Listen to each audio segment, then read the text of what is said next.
So I went and bought some RGB upgrades for the Alienware Aurora R13. I got the RAM RGB kit you can get from Amazon. They're like I think $19. That aluminum heatsink on the SSD is also from the same company. Right there's the name, EZDIY-FAB. They make the RAM and they make the SSD cover. I haven't gotten the second one yet for the second SSD, so I'm going to put another one on that SSD as well. And then I got, I think these were, what were they? Corsair? I think Corsair fans. I got them for the top one, the back one.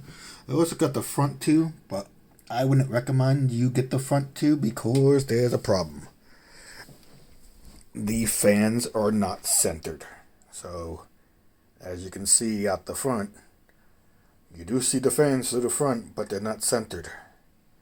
So it's up to you if you want to get the RGB fans in the front. I would say don't do it. It's not worth it. I'm probably just going to unplug those two, unplug the LEDs for those two and leave them dark.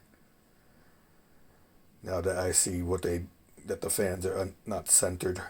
But there we go. So this is what your Alienware could look like if you get the easy DIY RAM and NVMe SSD cover and the Corsair. I think these are Corsair fans. One second. Which ones are these? Oh no, sorry. Cooler Master. Cooler Master Master Fan MF120s. So I got 4 of those. The 3-pack came with the controller. Now keep in mind, and I bought a separate controller off of Amazon. It was like $8 for the controller. So it uses up to 2 extra solder power connectors that are inside the case. There are 2 extra ones. There's an extra one up next to the 3.5 bay, and there's an extra one down by the 2.5 bay.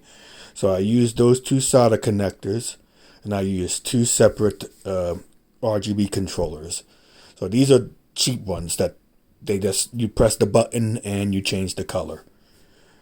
They're like $8 on Amazon. The 3-pack of fans came with one, but I suggest getting 2 of the $8 ones, because the $8 one is nice because it has a mode button and a speed button and a color button. So it gives you a lot better options for a little cheap $8 controller compared to the one that comes with the fans.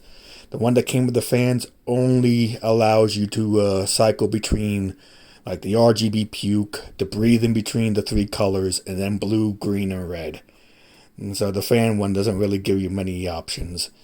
You cannot use the RGB headers on the motherboard. The RGB headers on the motherboard are a special, like 9-pin, I think. You can't plug it into the motherboard. You have to use a third-party ARGB controller.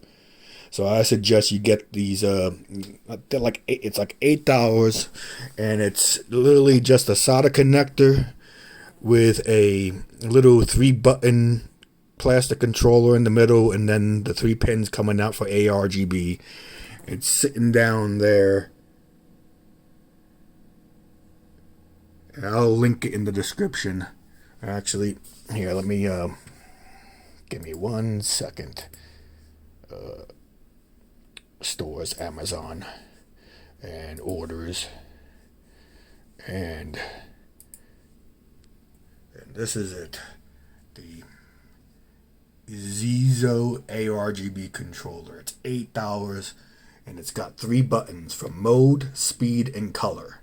And that's a pretty nice little controller. Get 2 of those, one to control your fans, and one to control the RAM and the NVMe SSD LEDs.